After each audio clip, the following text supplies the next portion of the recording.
So ayun nga mga best, no, sa lahat ng mga nagtatanong magkano nga ba ang ganitong motorcycle, ito ay nagkakahalaga ng 48,000 kapag kinuha nyo ng cash.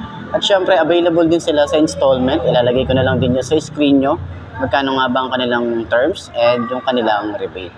So sa tingin nyo, sulit nga ba ang ganitong motorcycle ngayong 2025? And sa lahat ng mga nakagamit na ng ganitong motorcycle, baka pwede nyo i-share dyan sa comment section ano nga ba yung mga naging experience nyo sa motor na to. Ayos na ayos yan. Mga best, no, sa lahat ng mga nagtatanong kung magkano nga ba ang ganitong motorcycle, ito ay nagkakahalaga ng 46,500 para dun sa lahat ng mga gustong kumuha ng cash. At kung gusto niyo naman ng hulugan, papakita ko na lang din yan sa screen nyo kung magkano nga ba ang kanilang down payment at yung kanilang months or terms. Okay, so meron pa yung rebate. So, sa tingin nyo, sulit nga ba ang ganitong motorcycle? Sa kanyang presyo, sa lahat naman na nakagamit na ng ganito, pwede nyo i-comment yan sa baba para at least meron tayong idea sa mga gustong bumili ng ganitong motor. Okay? So, tingin nyo, sulit nga ba? Comment ka naman. Ayos na ayos yan. Waking up, every day's tough. I'm just hoping I can make it through the same stuff. Got a bad job, got no love. Feel so alone, feel so stuck. Gotta find something to look forward to. Anything to keep my mind off what I'm going through. But I don't know where to start, what's the first move? Maybe I just try a bunch of different things soon. Yeah, that could be the trick. 100 different things, I mean one has gotta stick. But how exactly do I pick? If I'm good at it, like a really good fit, or maybe passion is it? Something I could do every day, never miss. Something that I love, that could feel like a gift. Forget about the money and just find what it is. Can I face this? Can I make it? I feel faithless, wish I could replace this. I need changes, I wanna be the greatest. So I will chase it, I will be courageous.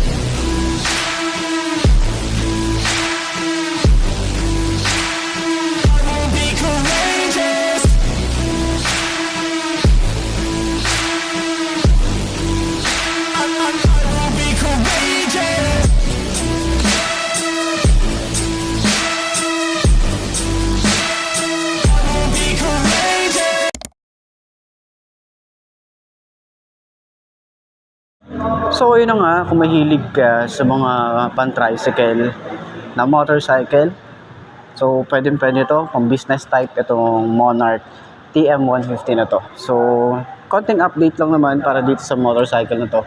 Ano nga ba yung wala sa kanila? Diba, nakita nyo naman yan kanina. So, ayan, parang halos pares na talaga sila ng design ni Skygo. Ayan, nakita nyo naman pala kanina. Okay, so ayan, ganito yung tsura niya. Diba? Kung mga naghahanap ka ng mga pan-tricycle, pwede ang isang to. Mga pang business talaga, ito talaga yung karaniwan na talagang binibili. Lalo na yung mga nagko-custom, isa to. Tapos may mga nakita pa ako, ginagawa nilang scrambler type, yung ganitong motorcycle. So side stand muna natin. Yun, oh. Ganyan ang itsura niya kapag naka-side stand. Diba? So nakahigang-higa no? So 5 to ang aking height. Ano nga bang ating itsura natin dito kapag nakaupo? So ayan, sobrang tingkayad. Pero manageable naman yan kasi nga magaan yung motor. Diba? Hindi tayo nahihirapan i-maneuver. So yung shock niya sa harap, ang ganda ng shock yun ito.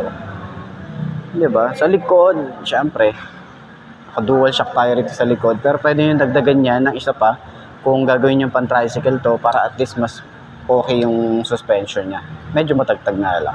Pero yun nga, sa kanyang turning radius, malawak din ang isang to.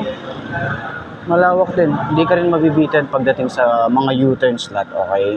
So pag maneuver sa mga traffic situation. So, yan. Ganito yung tsura natin. Sa legroom, okay naman. Medyo may relaxed position tayo rito para sa ating tuhod. Ganyan. So, naka-upright position din tayo rito. Sa long ride, okay din. Okay? So, hindi ka masyadong mangangalay, hindi sasakit yung iyong katawan. Pero, depende na lang din yan sa inyo. Okay? So, ayun, ilalagay ko na lang din dyan yung contact number ni Skygo Baliwag Branch para at least rekta na kayo sa kanila mag-inquire or tumawag na kayo sa kanila para at least, may mga tanong man kayo, maisasagot kagad kayo. So, ayun. Ayos, diba? Center stand natin kung magaan ba siya. Ayan, madali lang din siyang i-center stand. Ayos. So, yun ang upuan natin. Itong Macho TC150 ngayong bagong taon, no? Ngayong 2025. So, last time, meron tayong update vlogs para sa TC125. So, ngayon 150 naman. So, halos tingin ko, hindi naman sila nagkakalayo ng seat height nila. So, 5 to ang aking height. Upuan din natin. Yun, no? Okay. Ayan. So, same lang din naman. Diba? Sobrang tingkayad. Pero kapag ano na tayo dito, yung paa natin na itaas na natin. Again yan. Ganyan ang itsura natin, lalo na kapag sa traffic, ganito yung itsura. Okay. Madali lang din naman siya i-manage. Okay. Manageable naman siya. Lalo na sa mga ganitong motorcycle na sobrang gaan din talaga nito. Alos hindi na lalayo yung kanilang weight. Okay. So, sa kanyang shock, alos same lang din yung feeling. And then, sa likod, sobrang tigas. Siyempre, 4 yung shock niya sa likod. So, kaya nga sinabi ko last time, pwede yung tanggalin yung 2 shock dito sa likod para at least hindi masyadong matagtag. Okay? So, ayan, sa turning radius, ayan, hindi naman siya. Saktuhan lang din. Okay? Pag tayo, U-turn tayo rito, hindi tayo masyadong mabibitin. Pero, ayan, saktuhan lang din to. Ang maliit lang, magaan yung motor.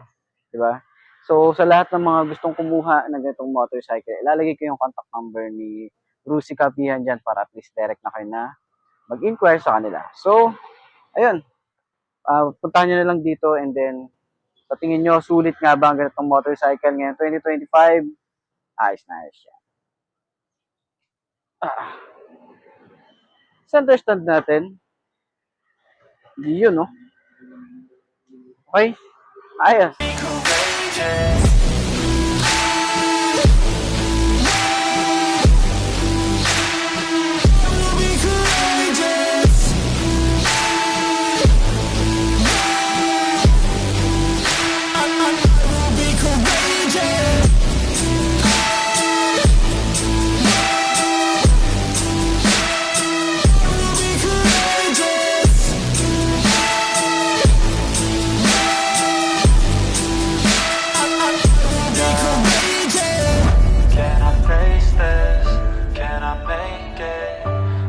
Faithless, wish I could replace this.